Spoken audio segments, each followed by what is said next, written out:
Okay, Jeremy has had his turn. Now we've got some questions for Miss Trudy. Okay, we're getting a lot of questions about how do you get your ideas for the patterns? Okay, well that's a very good question. I get asked it an awful lot, emails and people, when we meet them.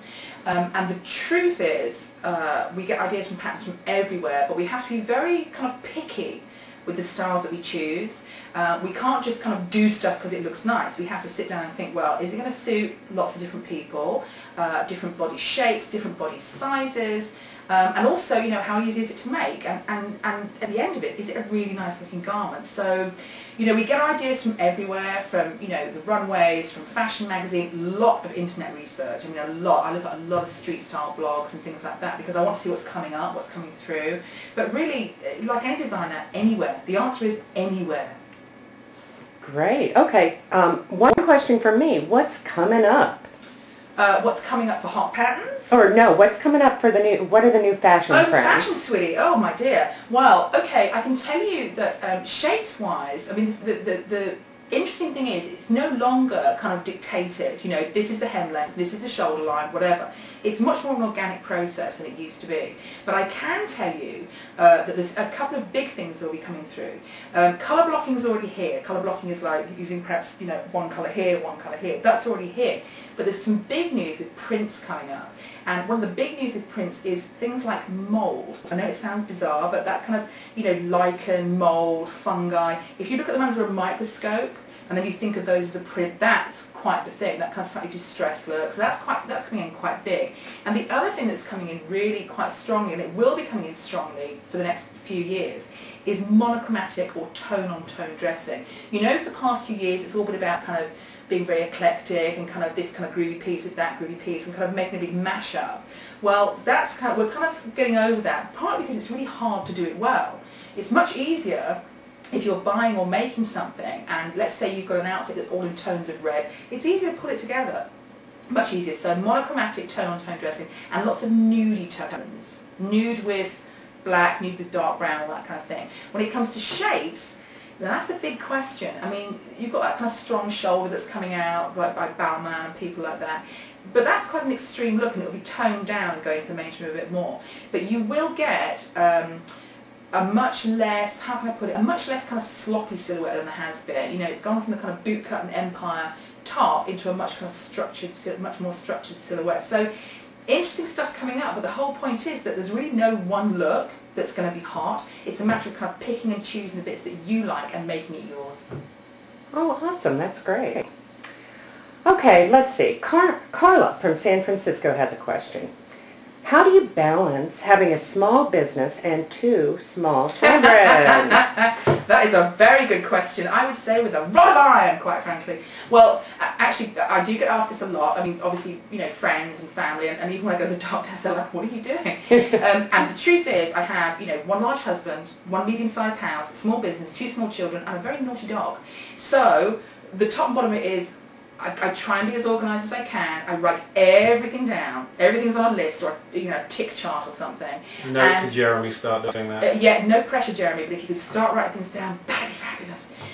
But generally speaking, it's just a matter. We like to speak in ab-speak in this house. So we like to Nike it, which means just do it. You just do it. Just get it done. Get it done. Get it done. And my motto, of course, is get in the car. Get in the car. Because it's normally like first thing in the morning or going to the store or something and I'm screaming at everyone, get in the car, just get in the car. That's my kind of mantra. So that's how I cope. I cope by shouting and by writing things down. That's my tried and tested way of motherhood with the business. Thank you. Well, one can hardly argue with that. Or we'd get yelled at. Absolutely. Okay, Pam in Boston asks, where do you want to see hot patterns in 5 years? Oh, okay. Well, obviously world domination is our ultimate aim, but failing that, I would say that in 5 years' time we want to obviously have hot patterns kind of rocking and rolling and doing lots of really good stuff, but we also want to be bringing in new things, new kind of, different types of things all the time. So it's really, I mean, I know Jeremy said this when he did his Q&A, it's really a work in progress. We're always looking for new things to bring in, new ideas, new kind of, products to give people. But we do rely almost 100% on feedback from our customers for that. If they tell us they want something, and enough people tell us they want something, we're going to do everything we can to do it. Okay, great. That sounds fair. And along those lines, Helen from Wisconsin says, I want more high fashion, cutting edge styles. Oh. What are your plans for that? Oh, well, Helen, please allow me. Okay, here's the thing with the very high fashion stuff. Now, high fashion stuff, 9 times out of 10, is incredibly complex to do. Doesn't mean it's beyond the grasp of a good home sewer, but there's a lot of stuff going on. I mean, I can do you a fabulous kind of draped and wrapped kind of Yohji Yamamoto kind of look that's really intricate and tricky, but an awful lot of our customers, first of all, wouldn't want to sew it, and secondly, would find it difficult to sew. And really, this is supposed to be a fun thing for you to do sewing. It's supposed to be enjoyable. I don't want to give you a headache. I don't want to have you ripping your hair out and cursing me, because it's bad karma if nothing else.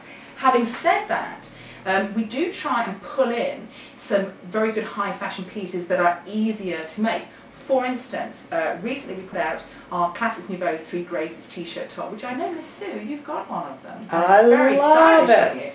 on you. And the reason we did that, partly because I loved it, I thought all the styles were beautiful.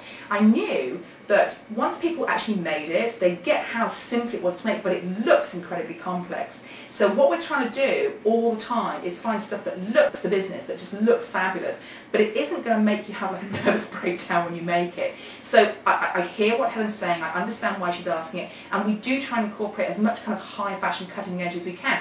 But we have to be realistic, you know, people have to like it, people have to be able to make it, and when we get that kind of perfect storm of everything coming together, that's when we do the more high fashion things.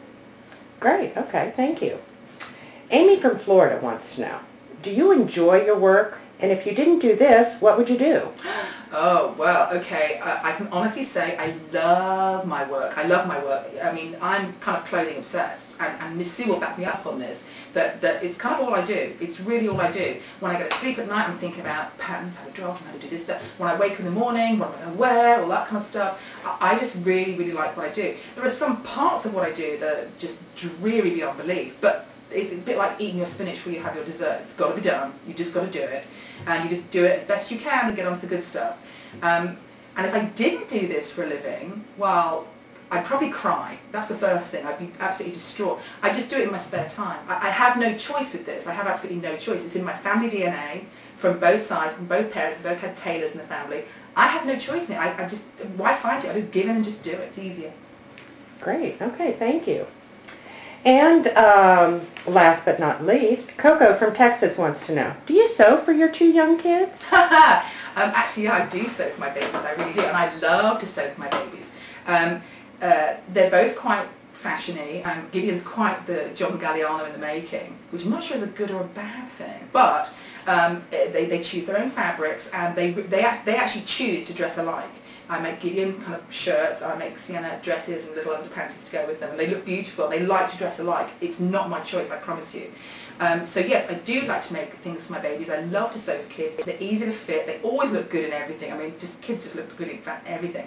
And I have to say I like it so much that we will be doing a children's wear range of patterns fairly soon, just because, you know, there's some really nice shapes there, and make them up in beautiful fabrics, and they look gorgeous. So we're going to be doing some children's wear patterns soon, and yes, I do love sewing for my children. Great. Well, thank you very much. You're very welcome. Thank you for asking all those questions so nicely.